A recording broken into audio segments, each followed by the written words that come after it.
몸과 마음의 건강을 되찾아주는 힐링하우스 히아신스가 여러분과 함께합니다.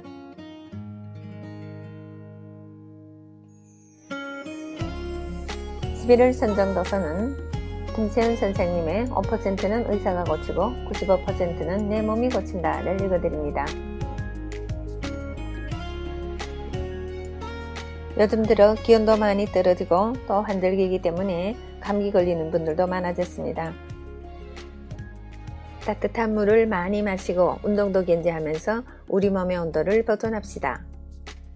저번 시간에 알아봤던 것처럼 우리 몸속의 보일러는 근육입니다. 근육량이 늘어나면 우리 몸의 기초 대사량도 높아지고 우리는 건강한 신체를 유지할 수가 있습니다. 운동 가운데서도 햇빛을 쬐고 좋은 공기를 마시면서 하루에 10,000보 이상씩 걸으면 좋다고 하니 여러분도 한번 도전해 보시면 어떨까요?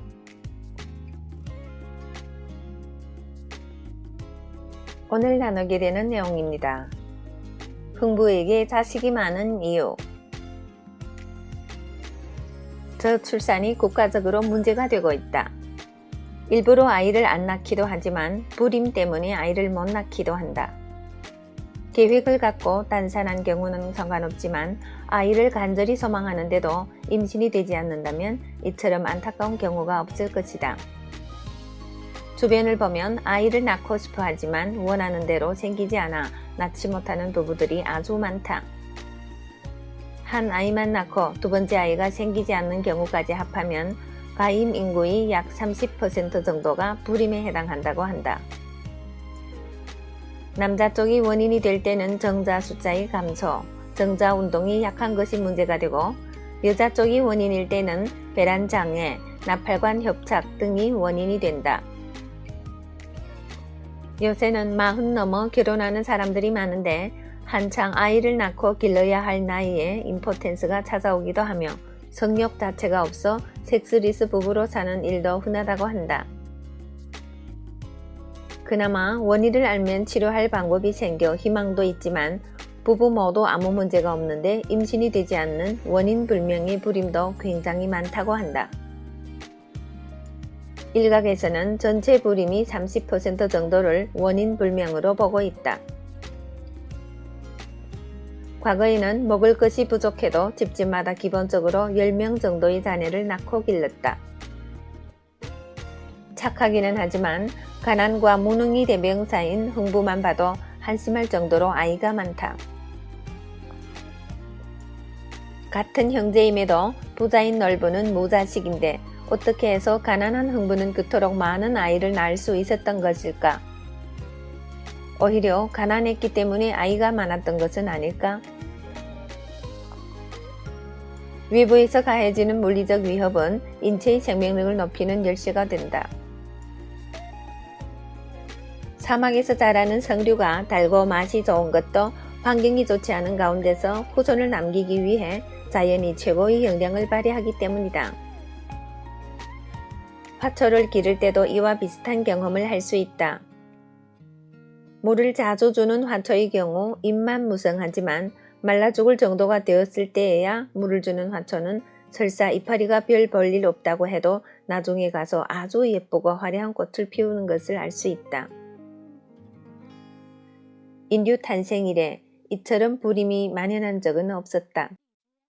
이것이 다 먹고 살기가 나아지면서 삶에 대한 집착이 덜해진 때문이 아닐까? 불임이 흔해진 또 다른 이유는 효소의 고갈 때문이다.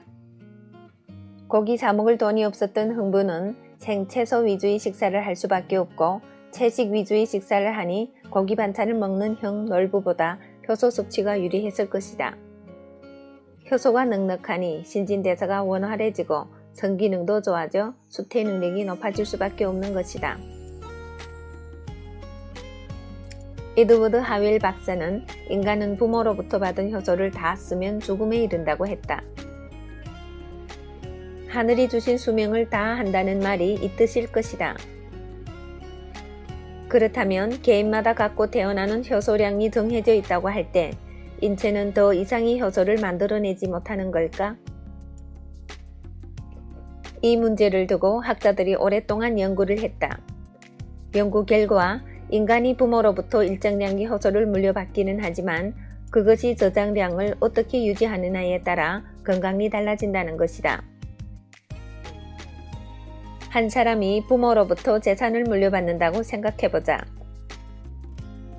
부자 부모에게서는 많이 물려받을 것이고 가난한 부모에게서는 조금 물려받을 것이다.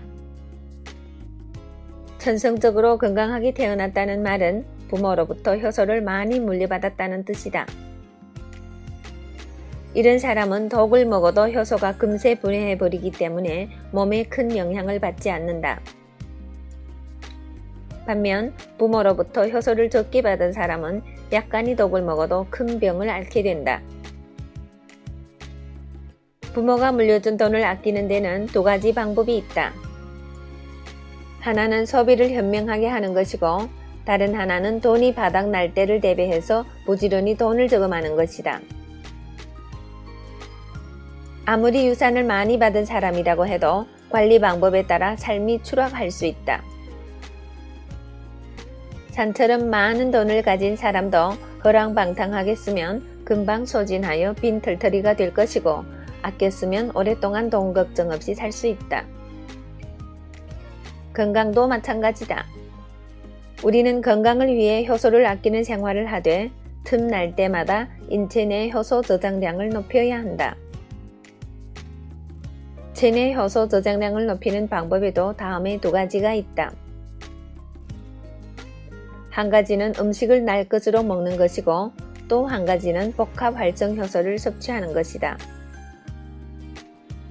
초식 동물이건 육식 동물이건 간에 모두 살아 움직이는 동물은 생식을 한다. 즉 자연계에 존재하는 효소를 생으로 섭취함으로써 살아갈 기반을 마련하는 것이다. 지구상에서 익힌 음식을 먹는 존재는 인간밖에 없다. 식재료를 익히면 맛이 좋아지고 식감이 부드러워지며 수분 증발로 인해 전체적인 양이 줄어들기 때문에 한 번에 많이 먹을 수 있다는 장점이 있다.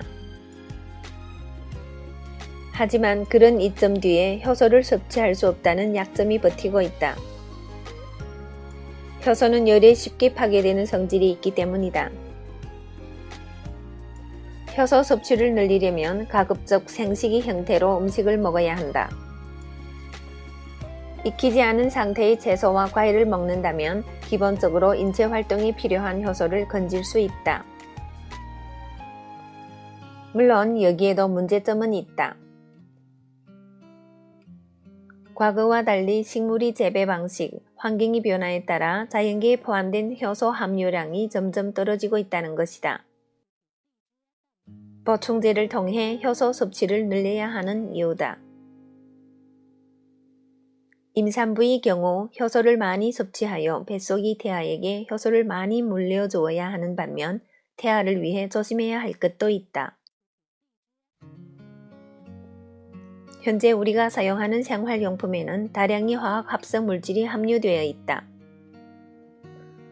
치아 충전제 아말감, 건전지, 살충제, 페인트, 건축자재, 의약품, 배기가스, 각종 플라스틱 제품, 완구, 화장품, 향수, 생수에 이르기까지 화학 합성 물질을 넣지 않은 제품을 찾아보기 어렵다.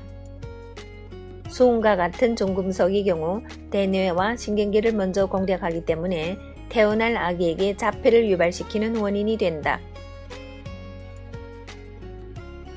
이런 위험을 피하려면 임신 중에는 아무것도 만지지 않고 먹지도 말아야 하지만 현실이 그렇지 못하므로 효소를 많이 섭취하여 효소의 배독 기능에 기대야 한다. 산모에게 효소의 섭취와 더불어 한 가지 더 필요한 것이 있다. 바로 사랑이다.